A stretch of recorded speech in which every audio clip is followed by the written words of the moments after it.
Hi, I'm Ewan Jaspan, and today we're going to go through a foiling gybe.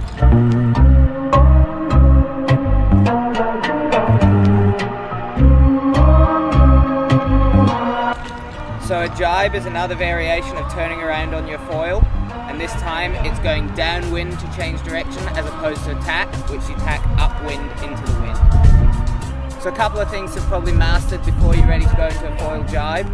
You want to be able to ride fast downwind under control with power in your kite, and you probably want to be able to turn from heel side to toe side or from toe side to heel side going through downwind. So the foil gybe, as with a tack, is all about timing with your kite and foot placement. This is really important, and it's what will make or break your gybe. So as we're going to be coming into the gybe, we're going to be riding either across or slightly downwind for your first ones. You want to have decent speed so your foil's not stalling and it feels nice and stable at a nice medium speed. As you're getting ready for it, make sure you are clear in all directions and slowly bring your kite up to 12 o'clock. As you bring your kite up to 12 o'clock, you want the bar to be out a bit so it's not pulling too much. And as it's coming closer to 12 o'clock is when you want to start pulling the bar in and then starting to get that feeling of weightlessness on your board. It's really important that you get this feeling of weightlessness before you start to change your feet around. How I like to do it, I get the kite close to 12 o'clock, pull the bar in. As I come up, I'll get that feeling of weightlessness and I'll change both my feet to the front. So I'll move my back foot next to my other front foot, and then as I'm there, you're still getting that feeling of weightlessness, so your foil shouldn't dive down back into the water.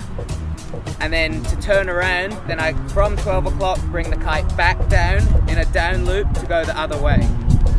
As you bring the kite back down into a down loop is when you move what used to be your front foot back round to your back foot, and then loop the kite down and ride off in the other direction. So again, to go over this in one kind of fluid movement, you're riding downwind, nice speed, kite at 45. Slowly bring your kite up to 12 o'clock. As it gets closer to 12 o'clock, bring the bar in. You'll get the feeling of weightlessness. As you bring the bar in, both feet to the front of the board. Stable yourself, and when you're ready, down loop the kite back down the other way. Bring your old front foot now to your back foot, and down loop the kite and ride out downwind to the opposite direction. A couple of common mistakes people have when doing the first gybes. First of all is obviously pulling the bar in too much, getting too much lift, and then you'll either come off your foil if you're strapless, or if you're in straps, you'll pull the foil out the water. So you want to make sure you maintain a nice kind of medium height out the water, so you've got a little bit of room for error, and just gently pull the bar in so you get the exact right amount of lift from the kite, so you don't pull yourself completely off the board or out the water. So it's really important to have the board nice and flat when you're going into it. You don't want to be having the board on an angle when you're going into this, because then when you change your feet, you're going to be a bit off balance and you'll end up having some nice high-speed crashes and maybe some little bit of contact with the foil, which is always fun.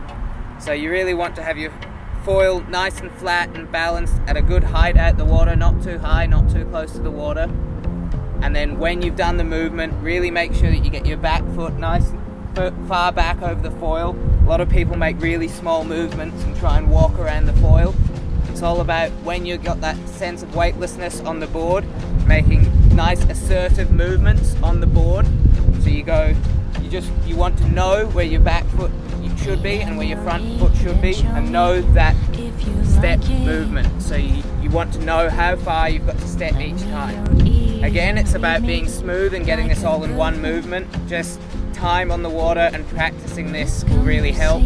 It's not something that you're going to go out in first session and just nail just after watching an instructional or listening to someone tell you how to do it. It's really about time on the water and just practice, practice, practice.